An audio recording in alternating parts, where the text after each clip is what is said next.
নমস্কার বন্ধুরা, আমি প্রিয়াঙ্কা। আজ আমরা আলোচনা করব শিশুর বিকাশের দুটি গুরুত্বপূর্ণ নীতি, সেফালোকাডাল এবং প্রক্সিমোডিস্টাল ডেভেলপমেন্ট। টেট এক্সামে চাইল্ড ডেভেলপমেন্ট থেকে এই প্রশ্ন খুবই গুরুত্বপূর্ণ।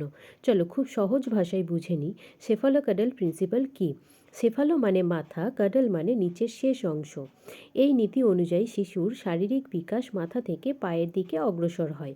উদাহরণ হিসেবে বলতে পারি, প্রথমে শিশু মাথা নিয়ন্ত্রণ করতে শেখে, তারপরে সে বসতে শেখে, তারপরে হামাগুড়ি দেয় এবং শেষে সে দাঁড়ায় ও হাঁটে।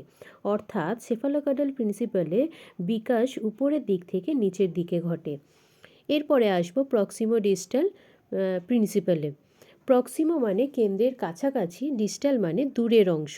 এই নীতি অনুযায়ী শিশুর বিকাশ শরীরের কেন্দ্র থেকে বাইরের দিকে অগ্রসর হয়, অর্থাৎ শরীরের মধ্যবর্তী অংশ থেকে বাইরের দিকের বিকাশকে বোঝায়। উদাহরণ হিসাবে বলতে পারি, শিশু প্রথমে কাঁধ ও হাত নাড়াতে পারে, তারপরে আঙুলগুলোকে নিয়ন্ত্রণ করতে শেখে। প্রথমের দিকে সে বড় কোনো বস্তুকে ধরতে শেখে, যেমন বল ধরতে পারে, এবং শেষের দিকে সে ছোট বস্তু ধরতে পারে, অর্থাৎ পেন্সিল ধরতে শেখে বা কাগজকে ছোট ছোট কাটতে শেখে।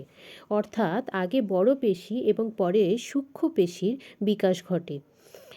এই দুটো নীতির কিছু বেসিক পার্থক্য রয়েছে। সেটা হচ্ছে, সেফালোকাডালে বিকাশ মাথা থেকে পা পর্যন্ত হয়, প্রক্সিমোডিস্টালে কেন্দ্র থেকে প্রান্তবর্তী পর্যন্ত বিকাশ হয়।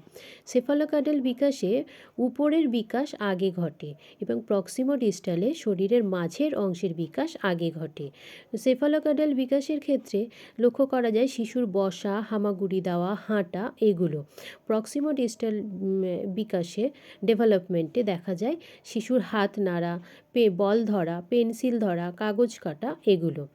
এই দুটো নীতিই হলো শিশুর বিকাশের মৌলিক নিয়ম। টেট এক্সামে এমসিকিউ হিসাবে প্রায়শই এই বিষয় থেকে অনেক প্রশ্ন আসে, বা যে কোনো এডুকেশন সাবজেক্ট এক্সামেও এই বিষয়টি খুবই গুরুত্বপূর্ণ। ভিডিওটি ভালো লাগলে লাইক করো, শেয়ার করো ও সাবস্ক্রাইব করতে ভুলো না। পরের ভিডিওতে কোন টপিক নিয়ে আলোচনা করব তা কমেন্ট করে অবশ্যই জানিও। Thank you.